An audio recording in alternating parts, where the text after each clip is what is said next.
The thought factor in achievement. All that a man achieves and all that he fails to achieve is the direct result of his own thoughts. In a justly ordered universe where loss of equipoise would mean total destruction, individual responsibility must be absolute. A man's weakness and strength, purity and impurity, are his own, and not another man's. They are brought about by himself, and not by another, and they can only be altered by himself, never by another. His condition is also his own, and not another man's. His sufferings and his happiness are evolved from within. As he thinks, so he is. As he continues to think, so he remains. A strong man cannot help a weaker unless the weaker is willing to be helped. And even then the weak man must become strong of himself. He must, by his own efforts, develop the strength which he admires in another. None but himself can alter his condition.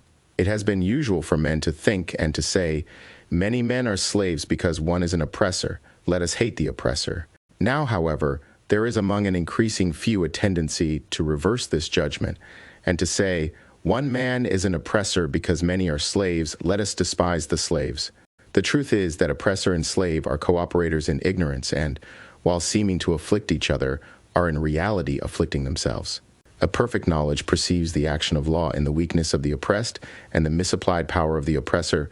A perfect love, seeing the suffering which both states entail, condemns neither. A perfect compassion embraces both oppressor and oppressed. He who has conquered weakness and has put away all selfish thoughts belongs neither to oppressor nor oppressed. He is free. A man can only rise, conquer, and achieve by lifting up his thoughts.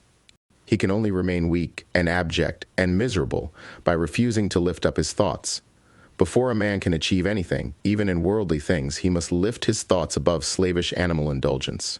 He may not, in order to succeed, give up all animality and selfishness by any means, but a portion of it must, at least, be sacrificed. A man whose first thought is bestial indulgence could neither think clearly nor plan methodically.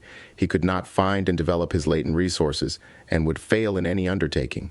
Not having commenced manfully to control his thoughts, he is not in a position to control affairs and to adopt serious responsibilities. He is not fit to act independently and stand alone.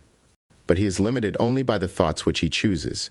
There can be no progress, no achievement without sacrifice, and a man's worldly success will be in the measure that he sacrifices his confused animal thoughts, and fixes his mind on the development of his plans and the strengthening of his resolution and self-reliance. And the higher he lifts his thoughts, the more manly, upright, and righteous he becomes, the greater will be his success, the more blessed and enduring will be his achievements. The universe does not favor the greedy, the dishonest, the vicious. Although on the mere surface it may sometimes appear to do so, it helps the honest, the magnanimous, the virtuous. All the great teachers of the ages have declared this in varying forms. And to prove and know it, a man has but to persist in making himself more and more virtuous by lifting up his thoughts. Intellectual achievements are the result of thought consecrated to the search for knowledge, or for the beautiful and true in life and nature.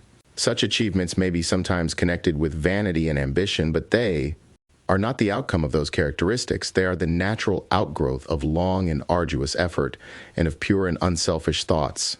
Spiritual achievements are the consummation of holy aspirations.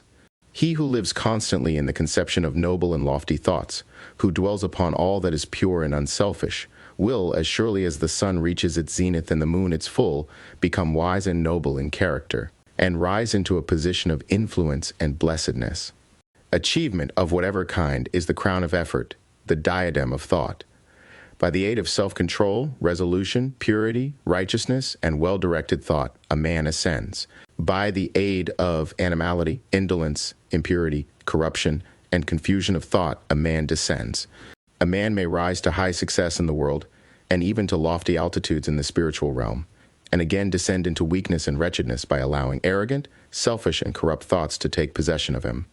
Victories attained by right thought can only be maintained by watchfulness.